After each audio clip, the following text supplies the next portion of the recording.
Hey everyone! Today I'm going to show you how you can get a grass airdrop in just a few simple steps. But before we start, make sure to subscribe to the channel and drop a like. It really helps the channel grow and motivates me to keep finding great opportunities for you. I regularly try to find promising projects and share them with you so you can get in early and earn from airdrops. Now let's quickly talk about Grass.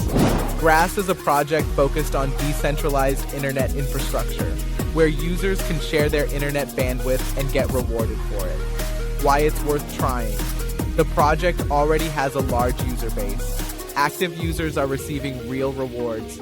Participation is very simple and requires no investment, and projects like this often give out solid airdrops in the early stages, so it definitely makes sense to try it while it's still early. I'll leave the website link in the description, and now let's move on to claiming the airdrop. We go to the website and can see that many people have already received their airdrop. Next, we have two options. Either enter your wallet address or connect your wallet. In my case, I'll just enter my wallet address. Click on Check Eligibility and wait a few seconds while it processes.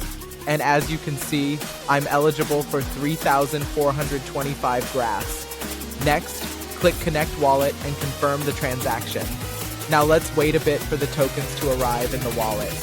Alright, about 2 minutes later, and the airdrop has been successfully received in my wallet. Now you can try to claim your own airdrop. I'll leave the link in the description. Make sure to write in the comments how much you managed to earn. And don't forget to subscribe so you don't miss new videos with similar opportunities. Good luck to everyone, happy earnings, and see you in the next video.